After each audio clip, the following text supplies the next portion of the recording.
नमस्कार सर्वांना, Rupali delicious kitchen मध्ये आपलं स्वागत आहे। आज आपण उन्हाळ्यामध्ये काही खावंसं वाटत नाही, आंबट असं खावंसं वाटतं, तर मग चला म्हणलं आंबट गोड अशा चटण्या कैरीच्या चटण्या बघूया। तर चला मग साहित्याकडे वळूया आणि दोन चटण्या दाखवणार आहे। तर मग चला पहिल्या रेसिपीला सुरुवात करूया आपण कैरीच्या चटणीला। एक वाटी भरून इथं कैरी घेतली आहे, ही तोतापुरी कैरी आहे। तुम्ही या जागी आंबट कैरी पण घेऊ शकता। आणि फोडणीसाठी मोहरी, जिरं, हिंग आणि कढीपत्ता लागणार आहे।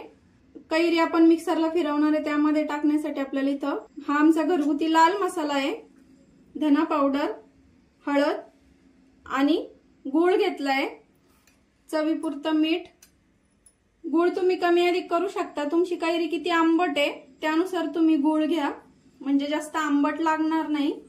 तर आता हे मी एका मिक्सरच्या भांड्यात टाकून घेणार आहे। कैरी, अर्धी वाटी छोटा गूळ घेतलाय। तुम्ही लाल मसाला कमी अधिक करू शकता, अख्खे धने घेऊ शकता, धना पावडर अर्धा चमचा, पाव चमचा हळद। आता हे मी बारीक करून घेते आणि चवीपुरतं मीठ। आता हे बारीक करून घेते मी मिक्सर मधनं। या प्रकारे अशी एकदम बारीक आपल्याला पेस्ट तयार करून घ्यायची आहे कैरीची। आणि तेल गरम करायला ठेवलंय थोडंसं फोडणीसाठी, 2 चमचे। तेल गरम झालं की पाव चमचा मोहरी टाकायची, गॅस बंद केलाय। अर्धा चमचा जिरं टाकायचं, चिमूटभर हिंग, कढीपत्त्याची पानं। आता ही मस्त चुरचुरीत अशी फोडणी आपल्याला या चटणीवर टाकून घ्यायची आहे।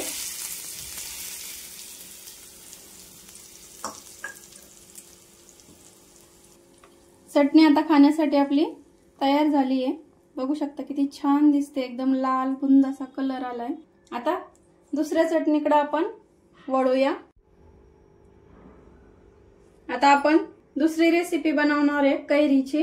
तर एक वाटी कैरी घेतली, इथं हिरवी मिरची घेतली आहे, खूप कमी तिखट आहे, 4 ते 5 हिरव्या मिरचीचे असे तुकडे करून घेतले मी, अगदी कमी तिखट आहे ही।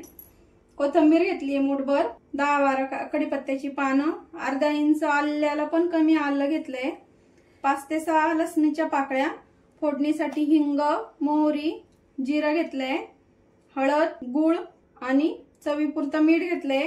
तुमची कैरी किती आंबट आहे त्यानुसार तुम्ही गूळ घ्या।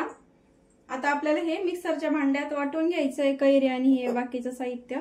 इथं मी कैरी टाकून घेते, हिरवी मिरची, आलं, लसूण, कोथिंबीर, गूळ घेतलाय, पाव चमचा हळद आणि चवीपुरतं मीठ। आता हे एकदम बारीक फाईन पेस्ट करायची याची। आता याप्रमाणे अशी सगळी चटणी मस्त वाटून घेतली एकदम बारीक। तेल पण छान गरम झालंय। आधी फोडणी दिली त्याच पातेल्यात, आधीच्या चटणीसाठी जे पातेलं घेतलेलं होतं फोडणीला तेच पातेलं घेतलंय। अर्धा चमचा मोहरी, अर्धा चमचा जिरं, चिमूटभर हिंग, 10 ते 12 कढीपत्त्याची पानं। फोडणी अगदी खमंग द्यायची आहे, मस्त छान। आणि ही चुरचुरीत अशी फोडणी छान आता आपल्याला या चटणीवर टाकून घ्यायची आहे। उन्हाळ्यात तोंडाची चव वाढवणाऱ्या कैरीच्या 2 चटण्यांची रेसिपी तुम्हाला कशी वाटली कमेंट करून नक्की सांगा आणि रेसिपी नक्की ट्राय करा, कारण घरचं जेवण हे खरंच स्वादिष्ट असतं, खूप छान लागतात या चटण्या। तुम्ही नक्की ट्राय करा। रेसिपी आवडली असेल तर लाईक, शेअर, सबस्क्राईब करायला विसरू नका। अशाच नवीन छान चटपटीत अशा रेसिपींसोबत पुन्हा भेटूया, तोपर्यंत बाय बाय।